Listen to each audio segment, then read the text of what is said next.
The day I buried my husband of 50 years was also the day I met his other wife. She stood across the grave from me, a mirror image of my own grief, holding the hands of 2 grown children I never knew existed. My husband's other, secret children. Hi everyone. It's so good to be with you again. I'm Grandma Clara. My name is Clara Williams. I'm 75 years old, and I'm from a quiet little town in the Blue Ridge Mountains of North Carolina. A place where life is supposed to be simple, and secrets are supposed to be small. This is a story about a secret that was monstrously large. It's a wound that, even after 5 years, still feels raw to the touch. My own children, the ones I raised with the man I thought I knew, they know the basic facts. But they don't know the full, suffocating weight of the lie we were all living in. They don't know the intimate details of the 50-year deception my husband so masterfully orchestrated. To speak of it now, it feels like trying to describe the architecture of a house that has already burned to the ground. All you're left with is the scent of smoke and the shape of the ghost. Before I begin, it would mean the world to me if you would please like this video and subscribe to our channel. Telling a story like this is a heavy task, and knowing that you are all out there listening with kind hearts, it gives an old woman the strength to walk back into the fire and tell you what she saw. My story doesn't begin on that cold, gray day at the cemetery. It begins on a warm, hopeful evening in 1965. It begins with Richard. My Richard. Or, as I would later learn, your Richard.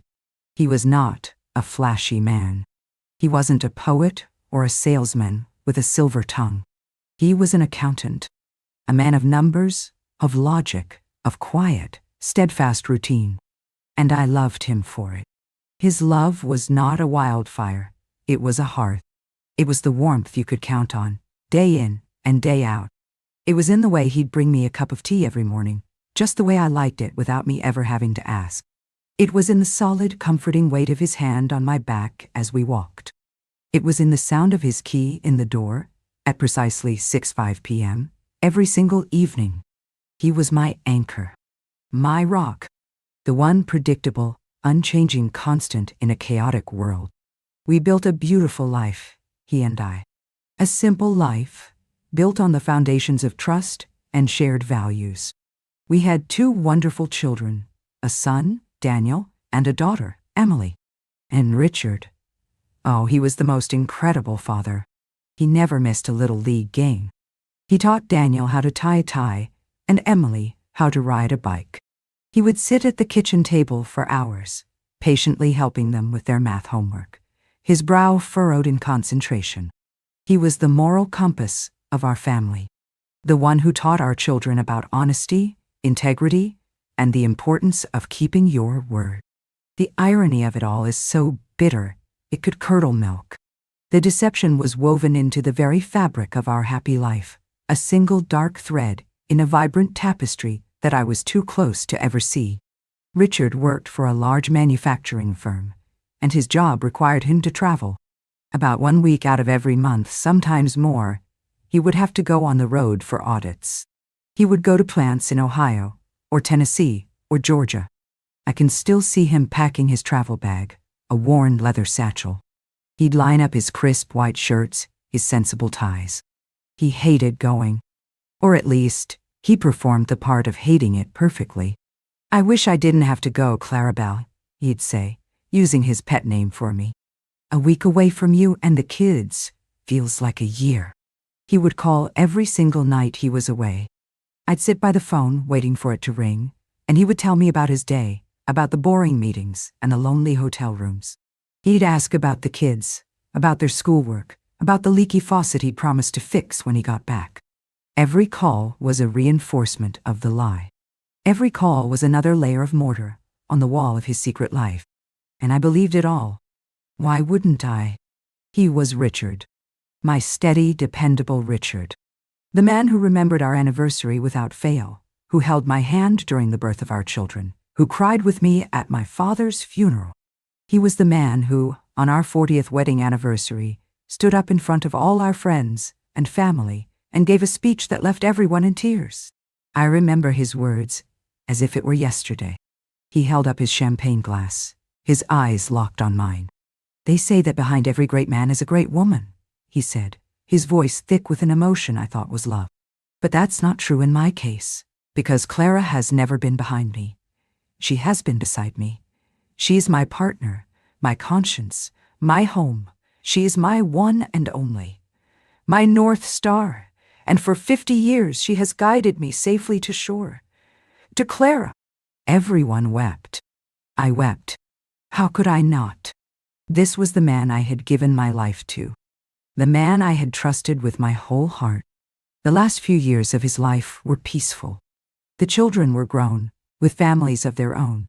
We had grandchildren, whose pictures filled every surface of our home. Richard retired, and his business trips blessedly came to an end. We spent our days gardening, taking long walks, and enjoying the quiet comfort of a lifetime spent together. When he was diagnosed with pancreatic cancer, our world tilted. But we faced it together, as we had faced everything else. I became his caregiver, his nurse, his constant companion.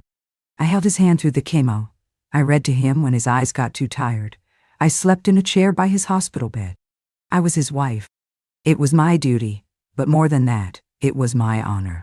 In his final days, he was weak, but his mind was clear. He would look at me, his eyes full of what I thought was a lifetime of love and shared memories. "You've been a good wife, Clara Belle," he whispered, his voice a dry rustle. "The best. And you've been a good husband, Richard," I'd say, my heart breaking. "The best." He passed away on a Tuesday morning, holding my hand. My last thought before a wave of grief washed over me was one of profound, soul-deep gratitude. I had been so lucky. I had been loved, completely and faithfully for 50 years, by the best man I had ever known. Gosh, I was a fool. An absolute, blind, trusting fool. The perfect wife for the perfect liar. The funeral was 5 days later. It was a large affair. The whole town came to pay their respects to Richard Williams, a man everyone knew as a pillar of the community, a man of unimpeachable integrity. My children, Daniel and Emily, flanked me, their own faces masks of grief. I was numb, moving through the day in a thick fog. I shook hands. I accepted condolences. I listened to people tell me what a wonderful man my husband had been. And then I saw her. She was standing near the back of the church, under the shade of an old oak tree. She was about my age, dressed in a simple, elegant black dress, her face pale and tear-streaked. But it wasn't just that. It was the way she stood, the way she held her head. There was a look of profound, personal grief on her face that was different from that of a casual friend or colleague. It was the look of a widow. Beside her stood a young man and a young woman, both in their late 40s. They had their hands on her arms, supporting her. And the young man, oh God, the young man. He had Richard's eyes. He had Richard's jawline. He was a younger, darker-haired version of my own son, Daniel. A cold, sick feeling began to unspool in the pit of my stomach. Who were these people?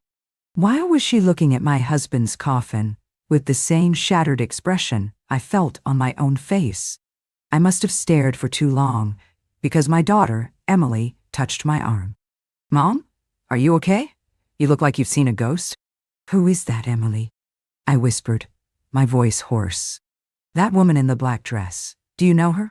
Emily followed my gaze. "I don't think so. Maybe someone from his old firm? One of the out-of-town colleagues?" "An out-of-town colleague. Dad." The words hung in the air. The pieces began to click into place with a horrifying, sickening speed. The business trips. The week away every month.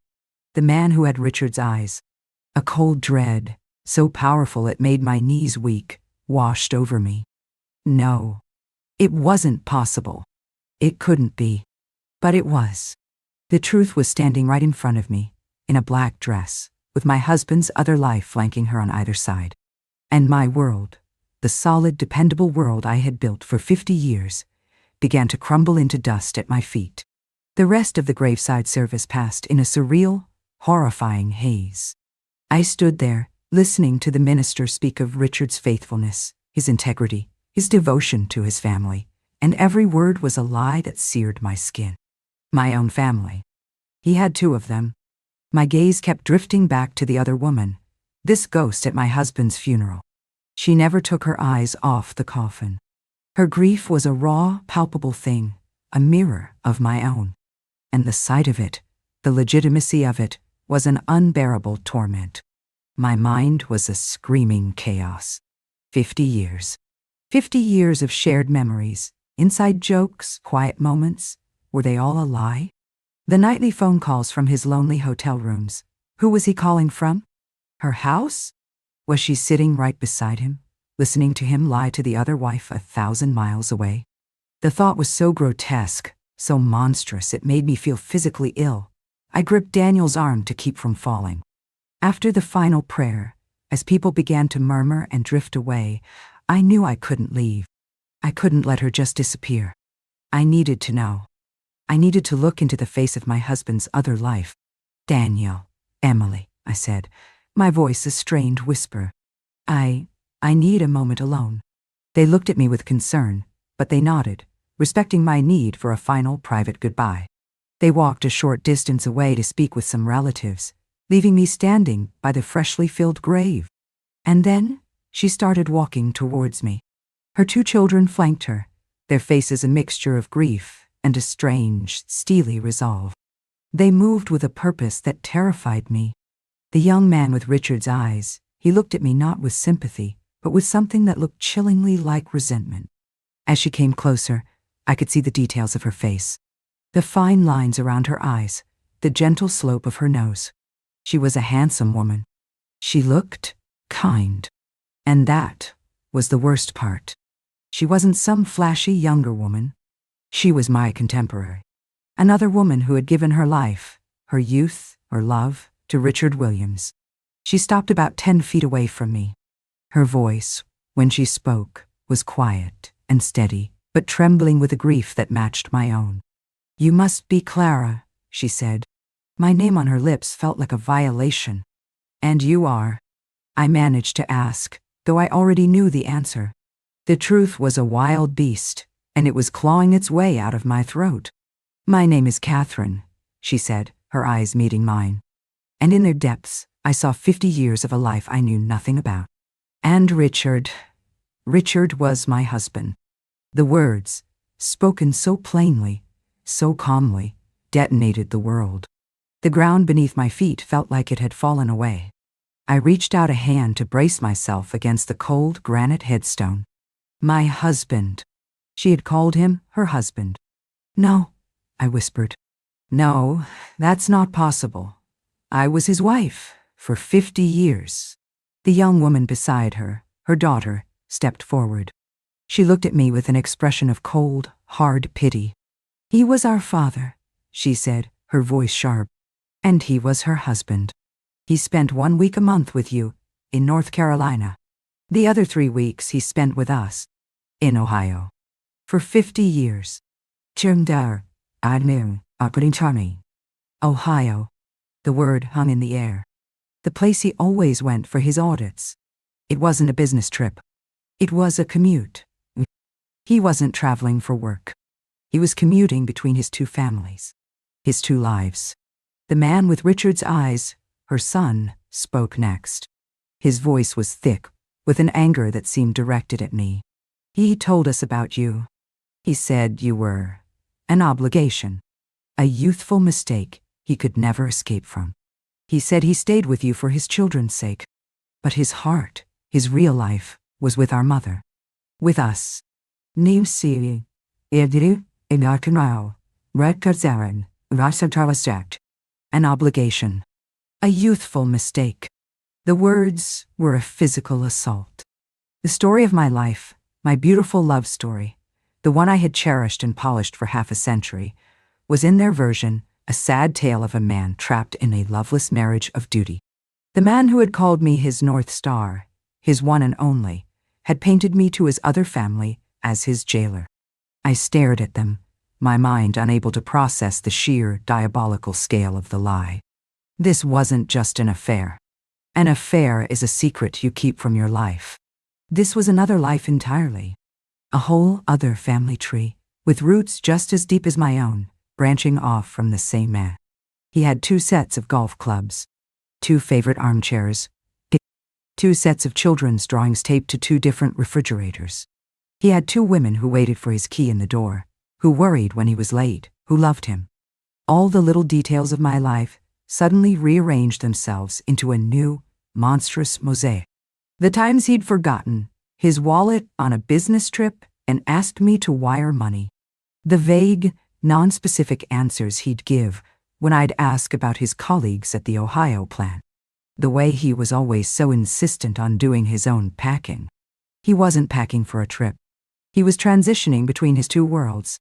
My son, Daniel, must have seen the confrontation.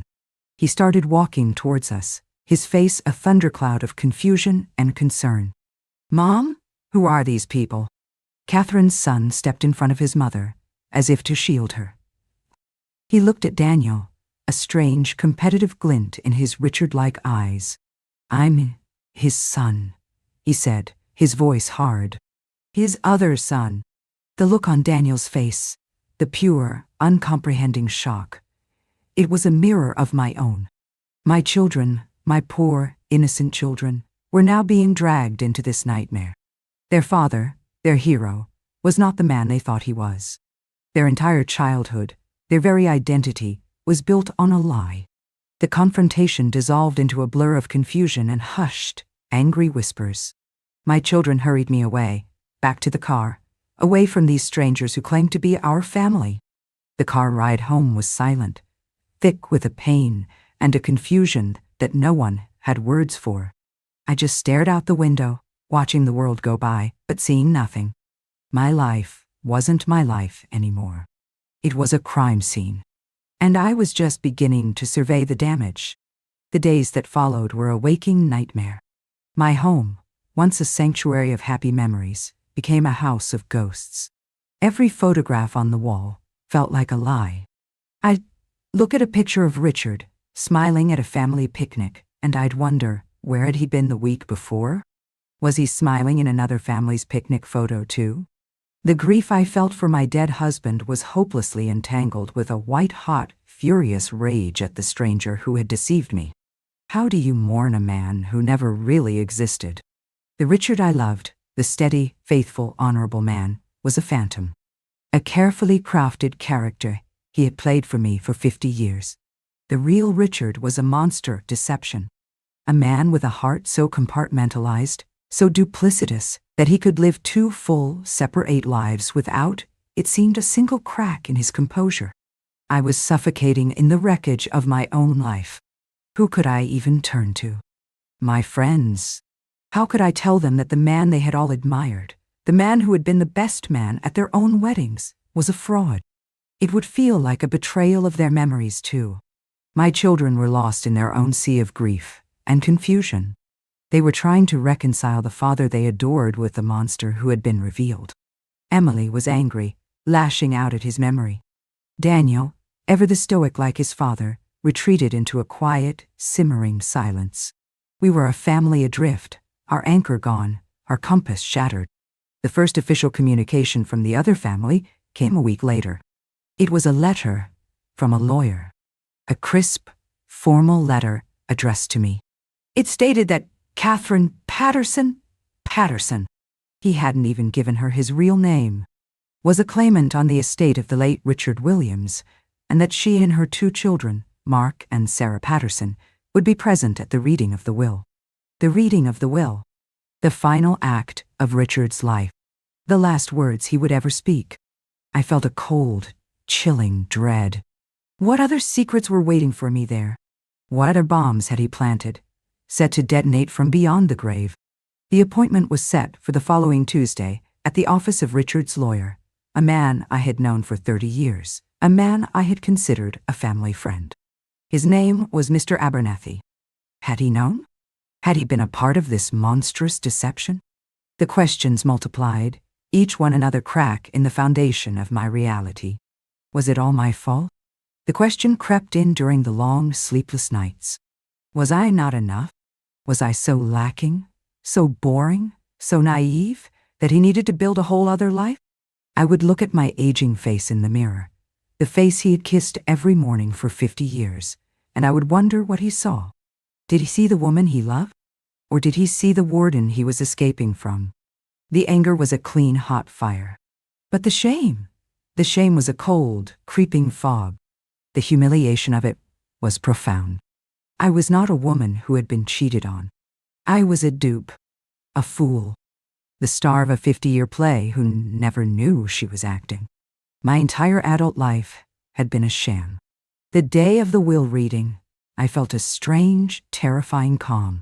I was a woman walking into the final scene of a tragedy, not knowing what the playwright had in store. My children, Daniel and Emily, sat on either side of me in the stuffy, wood-paneled office of Mr. Abernethy. And then they walked in. Catherine Patterson and her 2 children. They sat on the other side of the large mahogany table. The air in the room was thick with a silent, simmering hatred. We were 2 families, 2 sets of lives, forced into one room, bound together by the betrayal of one man. Catherine looked at me, her face pale but composed. Her eyes held a strange mixture of grief and something else, a quiet, resolute defiance, as if she was the one who had been wronged. Mr. Abernethy, a portly man with a kind face that now seemed like a mask, cleared his throat. He looked uncomfortable, his gaze shifting between me and Catherine. Yes, I realized with a fresh wave of sickness. He had known. He had known all along. "We are gathered here today," he began, his voice a low rumble, "to read the last will and testament of Richard Michael Williams." He broke the seal on a thick envelope. He pulled out the document. My heart was pounding so hard I could hear it in my ears. This was it. The final word. The final truth. Richard's last, and perhaps most terrible, secret was about to be revealed. Mr. Abernethy began to read. His voice droned on. A river of legal jargon about assets and bequests, trusts and tax codes. I barely heard the words. My entire being was focused on the 2 families sitting in that suffocating room, 2 solar systems that had orbited the same sun, now colliding in a fiery, ruinous crash. I could feel the hatred radiating from Catherine's son, Mark. He glared at my son, Daniel, with a look of pure primal rivalry, as if they were 2 stags fighting for the territory their father had left behind. And Catherine? She sat with a quiet, almost regal composure. She held her head high, not like a mistress or a secret, but like a woman who believed she was the true widow, the one who had truly owned his heart. The sheer audacity of it, the absolute conviction in her victimhood, was breathtaking. She was the other woman, yet she carried herself as if I was. Then Mr. Abernethy paused. He cleared his throat and looked up, over the top of his reading glasses, first at me, then at Catherine. "Now," he said, his voice heavy, "we come to the primary bequests and the division of the estate." The air in the room grew thick, heavy with anticipation. This was the moment. The final judgment from the man who had judged us all in secret for 50 years. I braced myself for the blow. I imagined the house being sold, the account split down the middle. I imagined a life of shared assets, forever yoked to this other woman, this ghost who had haunted my marriage without my knowledge. "First," Mr. Abernethy read, his voice clear and formal, "to my beloved wife, Clara Williams, I leave my sincerest apologies for a life of deception she did not deserve.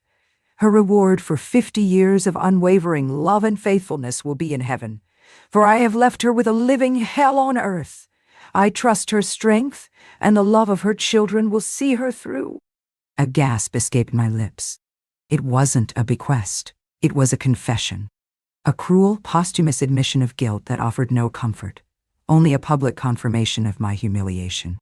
He was apologizing from beyond the grave, his words a final, twisting turn of the knife. I saw Catherine flinch, a flicker of outrage in her eyes.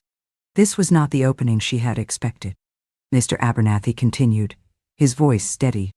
"To Catherine Patterson, and to our children, Mark and Sarah Patterson, I also leave my apologies. I gave them a life built on a lie, a part-time love from a part-time man. I ask for their forgiveness, which I do not deserve." He paused again, and the silence in the room was a living, breathing thing. What was this? He had left apologies to both of us. He had acknowledged both his lives, both his betrayals. But where was the money going? The house? The investments he had so meticulously managed? And then, Mr. Abernathy read the final operative sentence. The sentence that would change everything. "Therefore," he read, his voice gaining a strange, almost theatrical weight, "having betrayed the trust of both women who loved me, and having failed as a faithful husband to both, I cannot in good conscience reward either of them with the fruits of my life's work.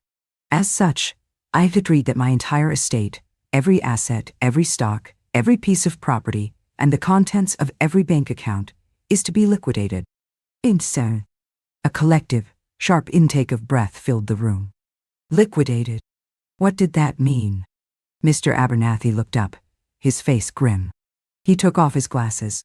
"Richard has stipulated," he explained, his voice now stripped of its formal tone, "that after all final expenses are paid, the entirety of his net worth is to be transferred in a single, lump sum charitable donation."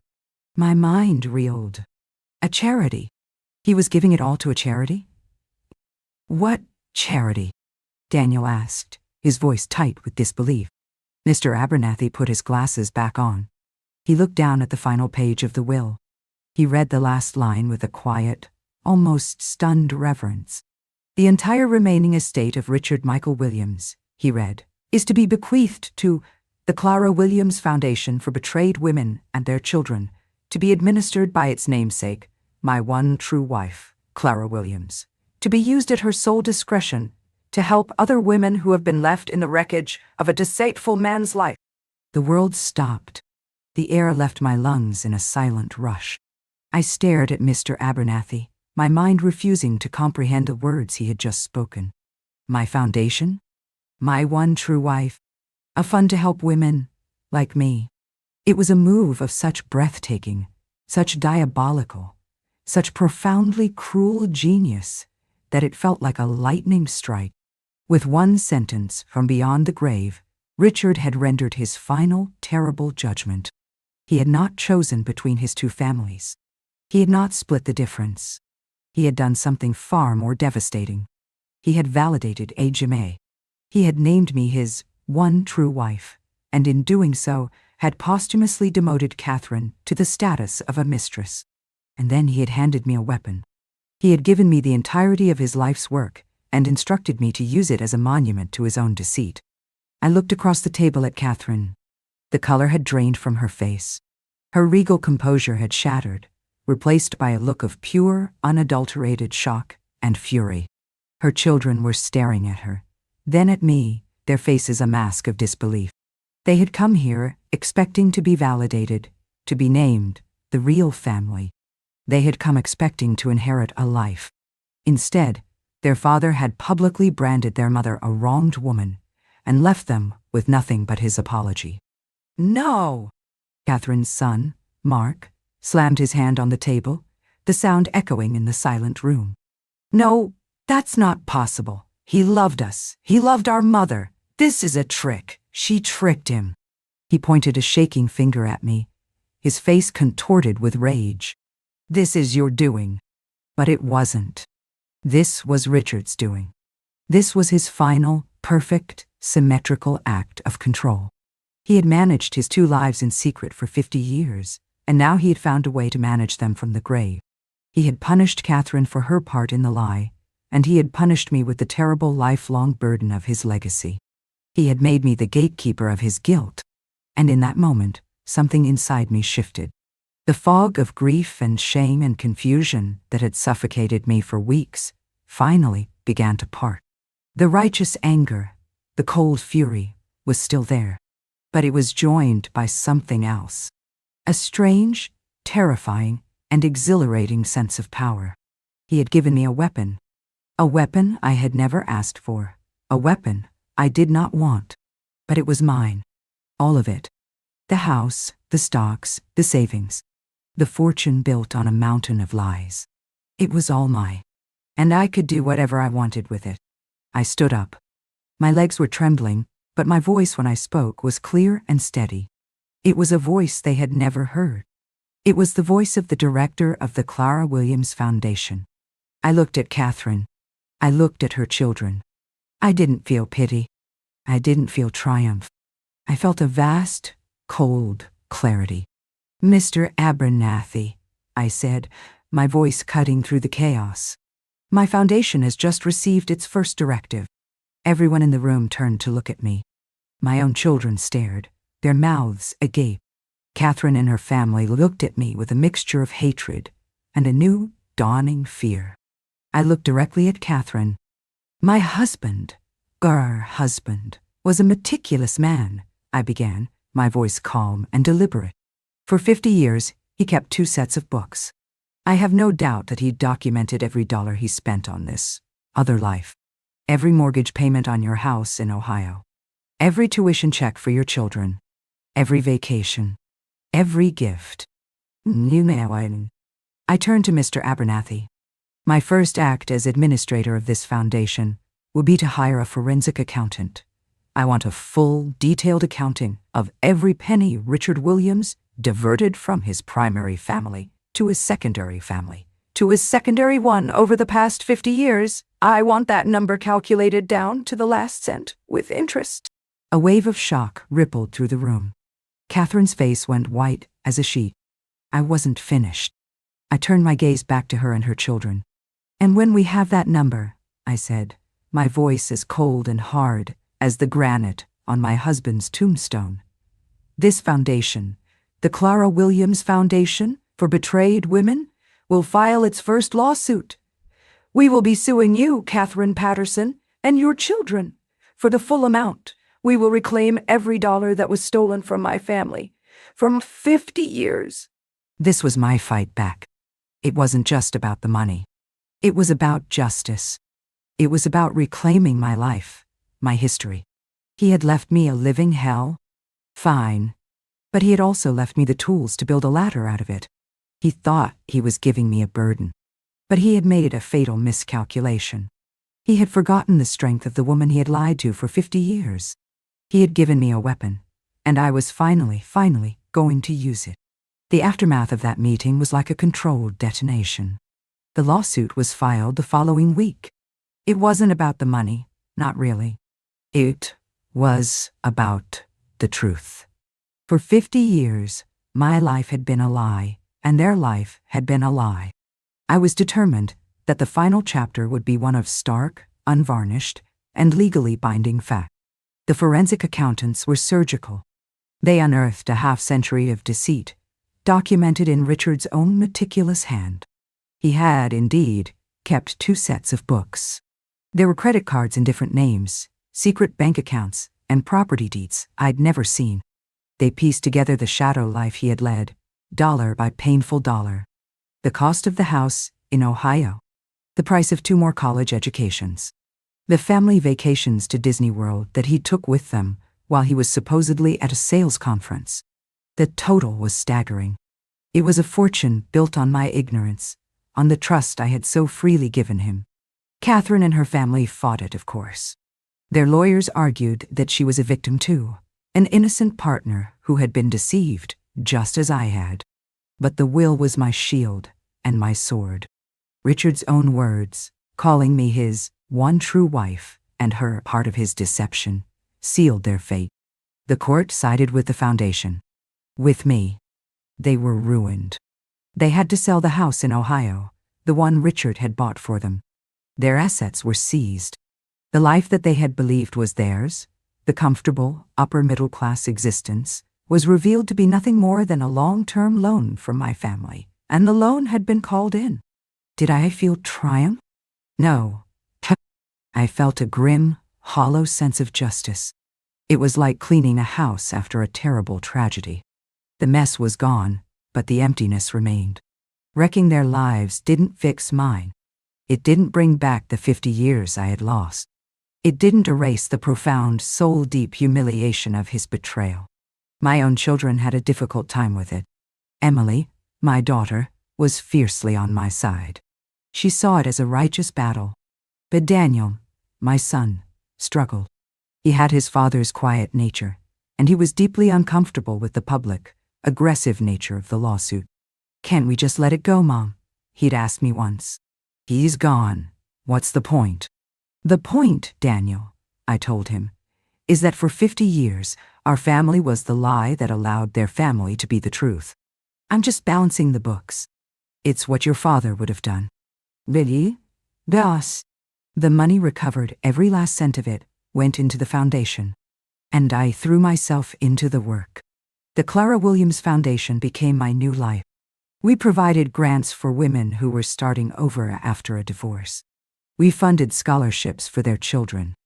We provided legal aid for women, fighting to get what was rightfully theirs from men who had lied and cheated. Every woman I helped, every life I touched, was a small act of defiance against Richard's memory. It was my way of turning the poison he had left me into medicine for others. I never saw Catherine or her children again. I heard through the lawyers that her son, Mark, never recovered from the public humiliation. Her daughter, Sarah, moved away and cut off all contact.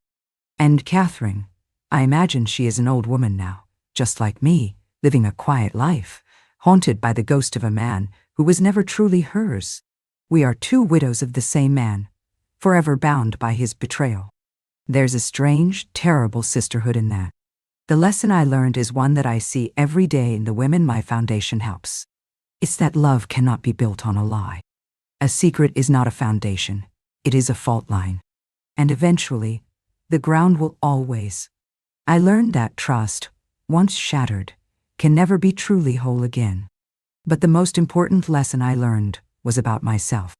For 50 years, I thought my identity was Clara, Richard's wife. When that was revealed to be a fiction, I was lost. I had to figure out who Clara was all on her own. And I discovered she was stronger than I ever imagined.